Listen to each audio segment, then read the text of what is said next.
எங்கே பேச ஸ்டார்ட் பண்ணுறது எங்கே முடிக்கிறது அப்படின்ட்டு எனக்கு வந்து தெரியும். ஒரு பர்டிகுலர் விஷயம் பற்றி நிறைய பேசிட்டுருக்கோம். பட் இருந்தாலும் அது ஒரு முடிவுக்கே இல்லாமல் இன்னும் வேற ஒரு இடத்துக்கு வளர்ந்து போகிறது அப்படிங்கிறது வந்து ரொம்பவே கஷ்டமாக இருக்குது.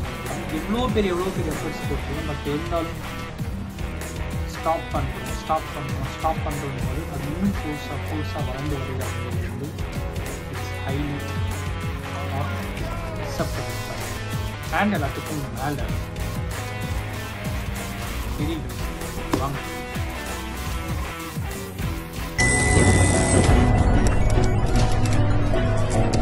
கற்றது உலகளவாகவும் கல்லாதது கைமண்ணளவாகவும் இருக்கட்டும். ஹலோ எவ்ரிவான், எல்லாரும் எப்படி இருக்கீங்க? நல்லா இருக்கீங்களா? நான் உங்ககிட்ட முன்னாடியே சொன்ன மாதிரி தான், எங்கே ஸ்டார்ட் பண்ணுறது எங்கே முடிக்கிறதுன்னு எனக்கு வந்து தெரியல. டைட்டில் பார்த்துருப்பீங்க, ஸ்கேம் பற்றினா இன்றைக்கும் வீடியோவில் அவங்ககிட்ட வந்து பேச போகிறேன். கிட்டத்தட்ட ஒரு ஐ திங்க் ஆல்மோஸ்ட் 200+ வீடியோஸ் கிட்ட ஸ்கேம்ஸ் பற்றி நிறையவே பேசியிருக்கேன். பட் இருந்தாலும் அது இன்னும் நிறைய விஷயங்கள் உள்ளே போக போக போக இவ்வளவோ ஸ்கேம்ஸ் வந்து எக்ஸ்போஸ் ஆகிட்டு இருக்கு அப்படிங்கிறது வந்து ரொம்பவே கஷ்டமாக இருக்குது. செலிபிரிட்டிஸ் நிறைய பேர், பிரகாஷ் ராஜ் அவர்கள், விஜய் தேவர்கொண்டா அவர்கள், ராணா டகுபதி அவர்கள், பிரணீதா அவர்கள், ஸோ ஒரு 6 டாப் செலிபிரிட்டிஸ், அதுக்கப்புறம் including Instagram influencer, social media இன்ஃப்ளூயன்சர்னு சொல்லிட்டு ஒரு 25 பேர் மேலே கேஸ் வந்து ஃபைல் ஆகுது. ஹர்ஷா சாய் நம்மளுடைய ஃபேமஸ் யூடியூபரில், ஸோ அவர் மேலேயும் வந்து கேஸ் ஃபைல் ஆகுது. எதுக்கு அப்படின்னு பார்த்தீங்கன்னா, online betting app, online gaming ஆப்பை ப்ரமோட் பண்ணிங்க அப்படிங்கிற ஒரு விஷயத்துக்காக. அண்ட் அப்புறம் அவங்க எல்லாருமே வந்து மன்னிப்பு வீடியோக்கள் போடுறாங்க. அது ஒரு பக்கம் இருக்குது. பட் இருந்தாலும் ஒரு 2 பேருடைய விஷயங்கள் நீங்கள் வந்து கேள்விப்பட்டால் ரொம்பவே வந்து கஷ்டமாகுது. ஒருத்தர் என்ன அப்படின்னு பார்த்தீங்கன்னா, ஒய்ஃபுக்கு வந்து ஒரு ஆடியோ நோட் எடுக்கிறாரு. அதில் வந்து எப்படின்னா, விட்ட காசு எடுத்துடணும்னு நினச்சி நான் விளையாடிட்டே இருந்தேன். ஏன் இந்த எவ்வளோ அடிக்ட் ஆனேன்னு எனக்கு தெரியல. நான் வந்து ஸ்டார்டிங்கில் கொஞ்சமாக போகப்போ அப்புறம் கணக்கு போடுவேன். கிட்டத்தட்ட ஒரு கணக்கு போட்டு பார்த்தா ஒரு 30 லட்ச ரூபா கிட்ட நான் ஏமாந்துட்டேன். ரொம்பவே வெக்ஸ் ஆகிட்டேன். நிறைய கடன் வாங்கிட்டேன். என்னால் என்ன பண்ணுறதுனே தெரியல அப்படின்னு சொல்லி, குழந்தைய நல்லா பார்த்துக்கோ, நீ நல்லா இரு, என்னை மறந்துடாத அப்படின்ற மாதிரி அவர் பேசி, இன்னைக்கு அவர் இல்லை, நம்ம கூட இல்லை, ஓகேங்களா? அதை பேசிட்டு அவர் வந்து நம்மளாம் விட்டு போயிடுறாரு. அண்ட் இன்னொருத்தர், அவர் என்ன அப்படின்னு பார்த்தீங்கன்னா, வேலூர் ராணிப்பேட் சைடில் இருக்கிற ஒரு நபர்.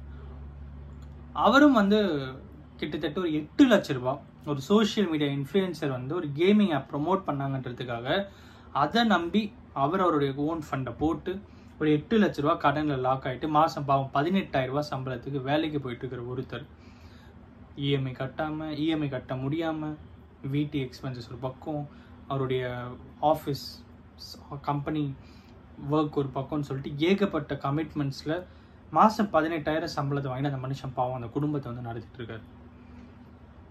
ரொம்ப நாளுக்கு முன்னாடி ஒரு சம்பவம் நான் அவங்ககிட்ட பேசியிருப்பாங்க, அது நான் அவங்ககிட்ட சொல்லணும்னு நினைக்கிறேன். ஒரு அப்பா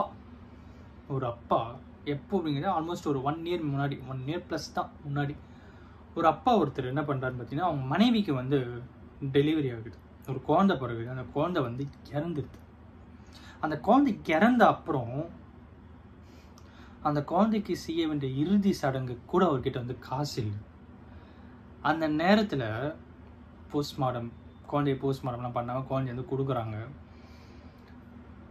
ஒரு பாக்ஸ், ஒரு கர்டைன் பாக்ஸ் இருக்கும்ல, நார்மல் ஒரு பாக்ஸ், அட்டைப்பெட்டி, அதில் அந்த குழந்தைய வச்சு சுடுகாட்டை எடுத்துகிட்டு வந்து அங்கே இருக்கிற வெட்டியாங்கிட்ட சொன்னாமல் போனாரான்னு தெரியல, அங்கே வச்சிடுறாரு. எனக்கு இந்த குழந்தைக்கு என்ன செய்யுதுன்னு தெரியல, என்கிட்ட காசு இல்லை அப்படின்னு சொல்லி, அதுக்கப்புறம் இல்லை அவர் வந்து புதைச்சிட்டு போயிடாரு, தெரியாமல் வந்து வச்சுட்டு போயிடுறாரு. அதுக்கப்புறம் இன்வெஸ்டிகேட் பண்ணுறாங்க, இவரு தான் அப்படின்ற மாதிரி தெரியுது. அப்புறம் என்ன அப்படின்னு பார்த்தீங்கன்னா, எனக்கு அந்த குழந்தைக்கு எது செய்யுதுன்னு தெரியல அண்ட் என்கிட்ட காசு இல்லை அப்படின்னு சொல்லி, அதுக்கப்புறம் அங்கே இருக்கிறவங்க ஹெல்ப் பண்ணி அந்த விஷயத்தை அவர் வந்து பண்ணார்.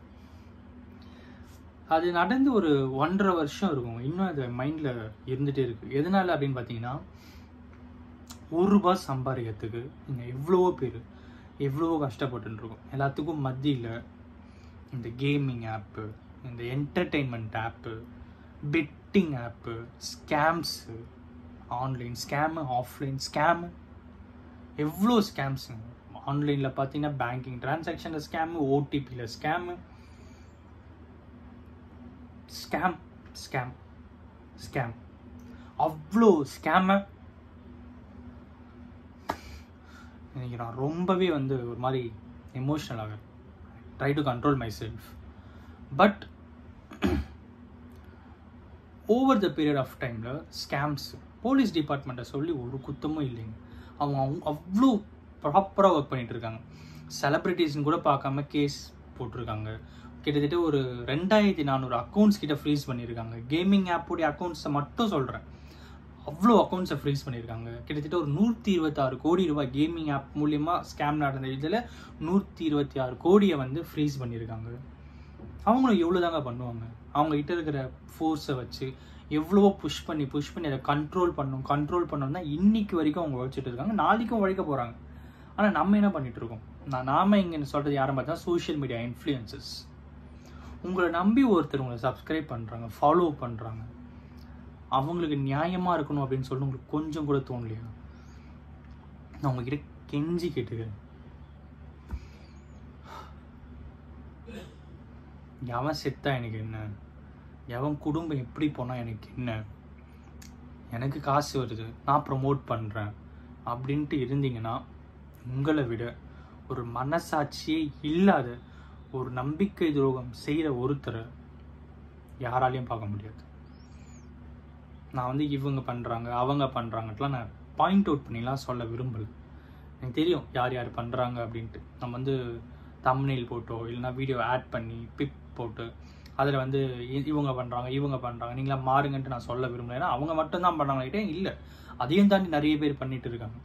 எனக்கு தெரிஞ்சவங்க மட்டும் நாங்கள் போட்டிங்க என்ன ஆக போகுது? எனக்கு தெரியாதவங்க நிறைய பேரும் போட்டு தானே இருக்காங்க. அதையும் நம்ம பார்க்கணும்ல. ஒரு ஸ்கேமு, அந்த ஸ்கேம் மூலயமா ஒரு குடும்பம் மட்டும்தான் ஸ்பாயில் ஆகுதான்னு கேட்டிங்கன்னா அதுதான் இல்லை.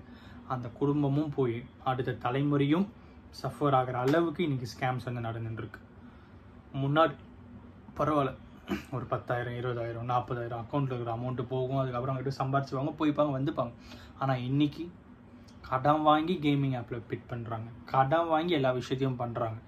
ஒருத்தர் ₹1 உங்ககிட்ட இருந்தால் போதும், பிரியாணி வாங்கி சாப்பிடலாம். நான் ₹1 இன்வெஸ்ட் பண்ணேன், 3000 எடுத்தேன், 4000 எடுத்தேன், 5000 எடுத்தேன், போதும்.